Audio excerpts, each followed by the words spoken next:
કેમ છો મિત્રો? શું તમે જાણો છો ટોફુ એ પ્રોટીનનો ખજાનો છે? એ પણ એકદમ શુદ્ધ અને હેલ્ધી, મસલ્સ, હાર્ટ અને હાડકાં માટે બેસ્ટ. આ નાનકડા ટુકડામાં છુપાયેલી છે મોટી તાકાત. સલાડ હોય કે કરી, ઘરે બનાવેલું ટોફુ તમારા ભોજનને બનાવી દે છે હેલ્ધી અને ટેસ્ટી. મિત્રો, હવે બહારથી પ્રિઝર્વેટિવવાળું અને ખાતરી વગરનું ટોફુ કેમ ખરીદવું? ઘરે બનાવો નેચરલ ટોફુ અને મેળવો શુદ્ધ પ્રોટીન. તો ચાલો મિત્રો, આજે આપણે સોયાબીનનું પનીર બનાવીશું અને એમાંથી એક હેલ્ધી સબ્જી પણ બનાવીશું.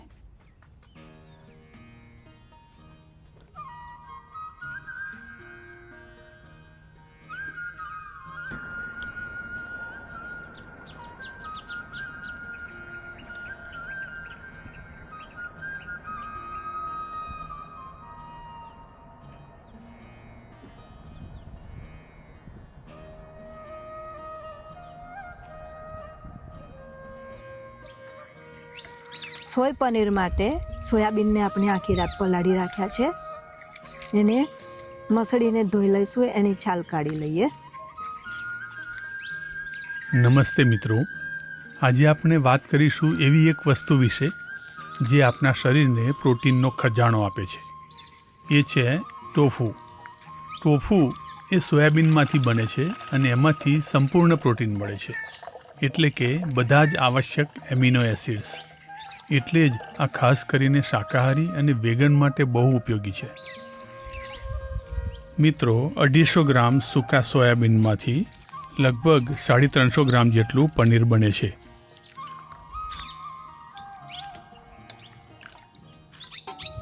હા, સોયાબીન ધોઈશું એટલે આવી રીતે બધા છોડા નીકળી જશે.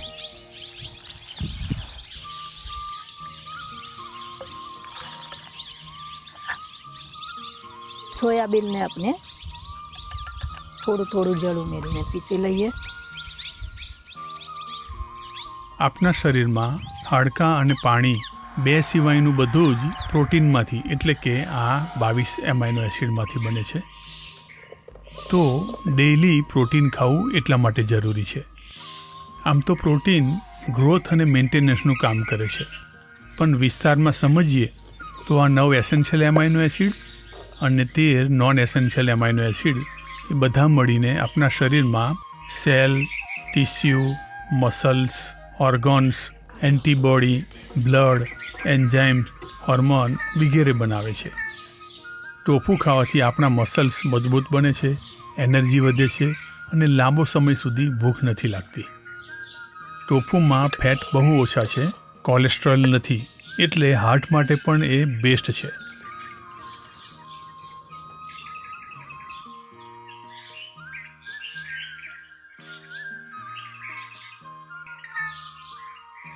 સોયાબીનનું દૂધ આપણે જે બનાવ્યું છે એમાંનો આ કૂચા નીકળ્યા છે, એનો તમે સૂકવીને પાવડર બનાવો યા તો તમે કોઈ ઉપયોગમાં લઈ શકો છો. આપણે જે દૂધ બનાવ્યું છે એના ઉપરનું ફીણને આપણે કાઢી લઈશું. સ્ત્રીઓ માટે તો ટોફુ આશીર્વાદરૂપ છે, કારણ કે સોયા આઇસોફ્લેવન્સ હોર્મોન્સ બેલેન્સ રાખવામાં મદદ કરે છે અને મેનોપોઝના લક્ષણો ઘટાડે છે.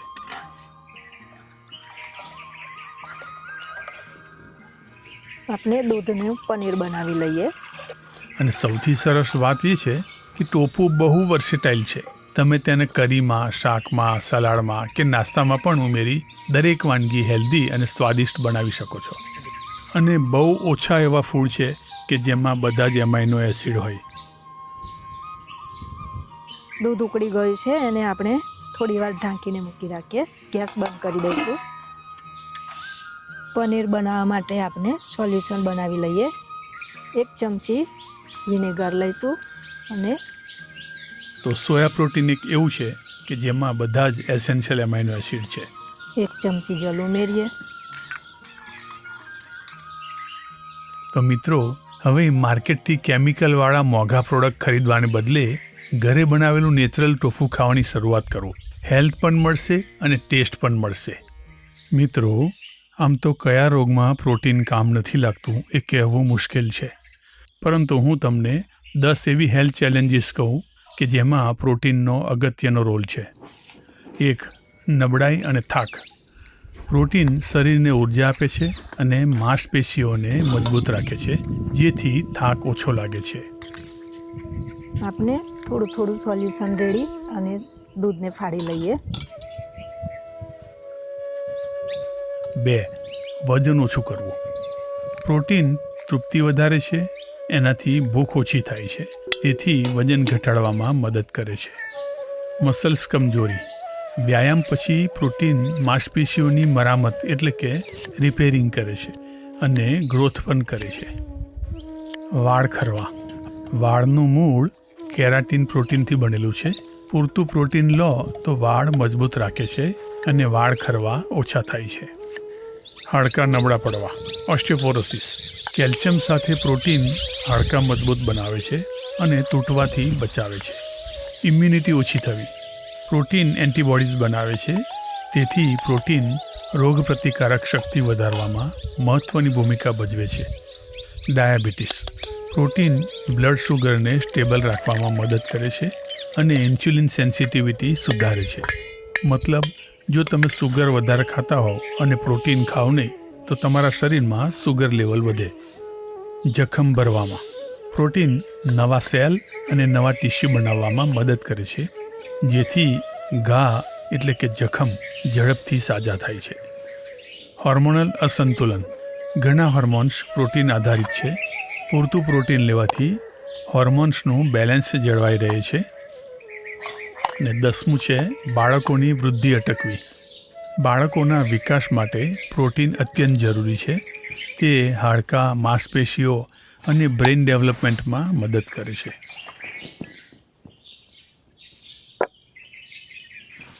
તો મિત્રો, એક ડિસીઝમાં કે એક હેલ્થ ચેલેન્જીસમાં પ્રોટીન ખૂબ અગત્યનું છે. એટલા માટે રોજે રોજ આપણા ફૂડમાં દરેક થાળીમાં પ્રોટીન હોવું જરૂરી છે. હવે કોણે પ્રોટીન નહીં લેવું? તો જેને ગાઉટ હોય, યુરિક એસિડની તકલીફ હોય, કિડનીનો પ્રોબ્લેમ હોય, એવા લોકોએ પ્રોટીન નહીં લેવું.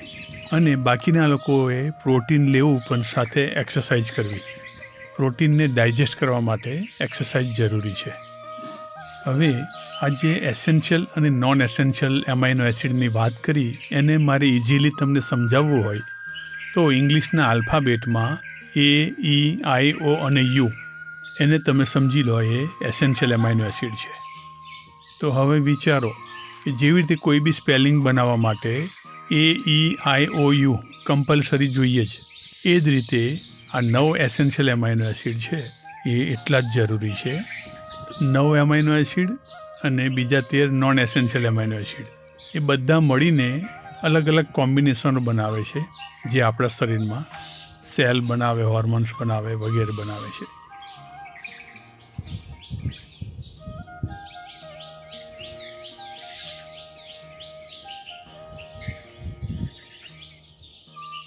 આપણે પનીરને થોડું તળી લઈએ.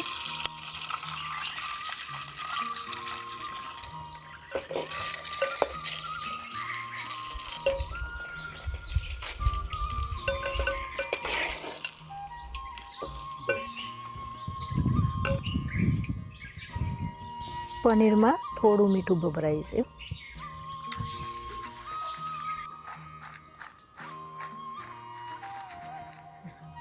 આપણે જે પનીર બનાવ્યું છે એનું આપણે થોડું શાક બનાવીએ છીએ.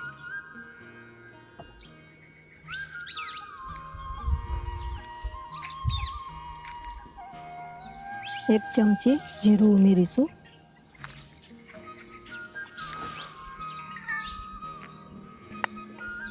એક ચમચી આદું ઉમેરીએ.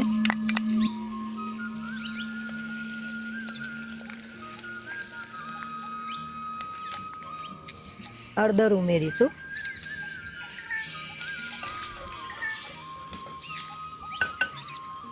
ડુંગળી ઉમેરી દઈએ.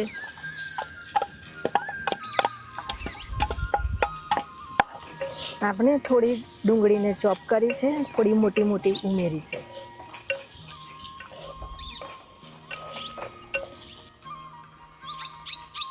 કેપ્સિકમ ઉમેરી દઈએ.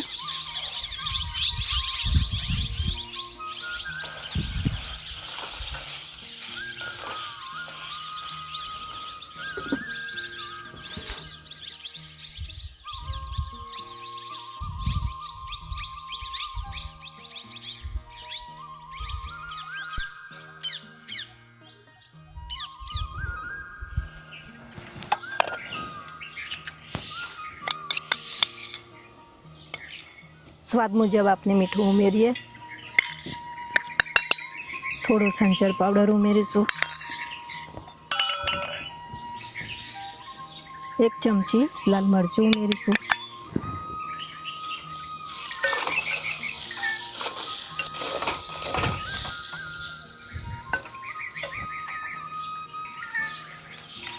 ચોપ કરેલા ટામેટા ઉમેરી દઈએ,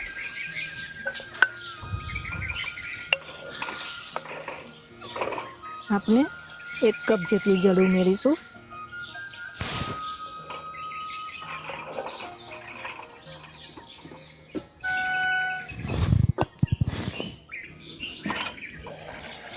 આપણે પનીર ઉમેરી દઈએ,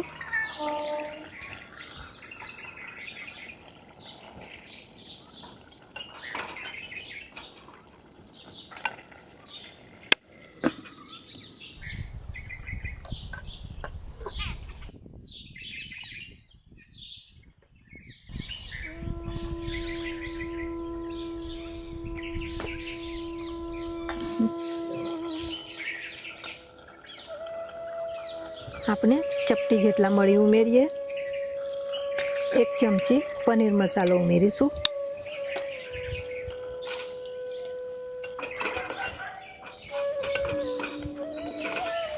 શાક તૈયાર થઈ ગયું છે. આપણે થોડા લીલા ધાણા ઉમેરી દઈએ, ગેસ બંધ કરી દઈશું. તો મિત્રો, પ્રોટીનની આટલી ડિટેલ માહિતી તમને કોઈએ આપી નહીં હોય હું ગેરંટીથી કહું છું. તો આ વિડીયો તમે તમારા જેટલા રિલેટિવ્સ મિત્ર વર્ગ હોય એ બધાને શેર કરજો. આ વિડીયોથી કોઈની પણ હેલ્થમાં ચેન્જીસ આવશે, અમને પણ બ્લેસિંગ મળશે અને તમને પણ આંગળી ચીંધ્યાનું પૂર્ણ મળશે.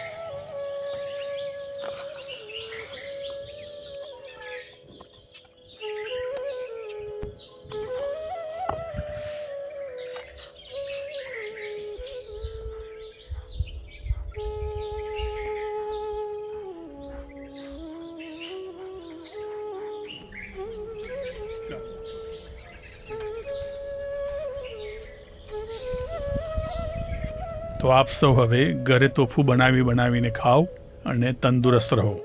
આવતા વિડીયોમાં આપણે ફરીથી મળીશું. જય ભારત, વંદે માતરમ.